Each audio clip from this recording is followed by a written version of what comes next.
जय हिंद। बेपर्दा इतिहास चैनल के 26वें वीडियो का शीर्षक है हिंदू सबसे बड़े गो हत्यारे। दोस्तों, दूध के साथ पूरी दुनिया जुड़ी हुई है। मनुष्य को जन्म देने वाली माँ बच्चों के दांत निकलने तक दूध पिलाती है। उसके बाद गाय का दूध जीवन भर पोषण देता है, इसलिए उसे गौ माता कहा गया है। वेदों में गाय का सर्वोपरि स्थान है। ऋग्वेद में 20 बार, यजुर्वेद में 5 बार, सामवेद में 2 बार और अथर्ववेद में 31 बार गाय के लिए अघन्य अर्थात न मारने योग्य शब्द आया है, अर्थात गाय को कभी भी नहीं मारना चाहिए। वेदों में गाय मारने वालों के लिए मृत्युदंड का विधान कहा गया है। 1947 तक भारत में 76 करोड़ गौधन था। गौधन की जन्म दर के हिसाब से अब देश में 200 करोड़ से ज़्यादा गौधन होना चाहिए था, लेकिन आज केवल 1 करोड़ बचा है। बीते 73 सालों में 74 करोड़ गोधन को झूठे मक्कार अहिंसावादियों ने की सरकारों ने पैसे के लिए मांस और खाल का निर्यात करने में मरवा दिया। यानी हिंदू ही गोधन के सबसे बड़े हत्यारे हैं।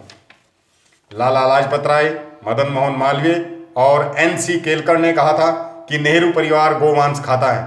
दोस्तों, ढोंगी अहिंसावादी नेहरू सरकार की पशु नस्ल सुधार एवं दूध उत्पादन कमेटी की 21 फरवरी 1948 की रिपोर्ट में कहा गया कि 60% पशु बूढ़े, निकम्मे और बीमार हैं। इन 60% पशुओं का चारा बाकी अच्छे पशुओं को दिया जाए तो दूध, घी और मांस का उत्पादन बढ़ेगा।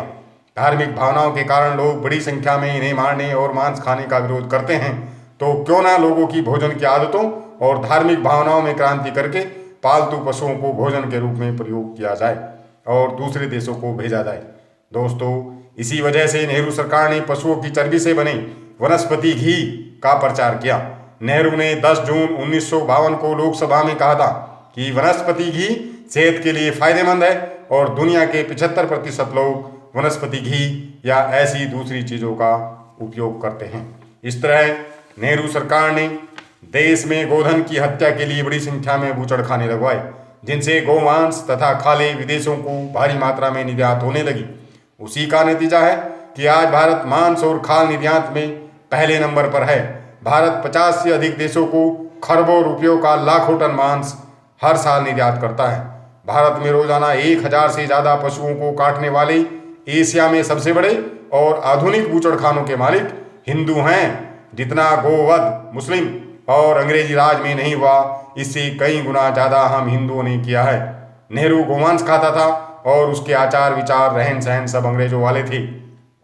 अंग्रेजों ने पैसे के लिए गाय का मांस और खाल विदेशों को भेजने की शुरुआत की थी, इसलिए नेहरू सरकार ने भी अंग्रेजों की तर्ज पर जमकर गोवध कराया। लेकिन अफसोस इस बात का है कि यूपीए सरकार को गोहत्या और मांस निर्यात पर कोसने वाली हिंदुत्व की झंडाबरदार भाजपा और अपने को देश का प्रधान सेवक और चौकीदार बताने वाले प्रधानमंत्री नरेंद्र मोदी के शासन में बूचड़खाने और गोमांस का निर्यात बंद नहीं हुआ।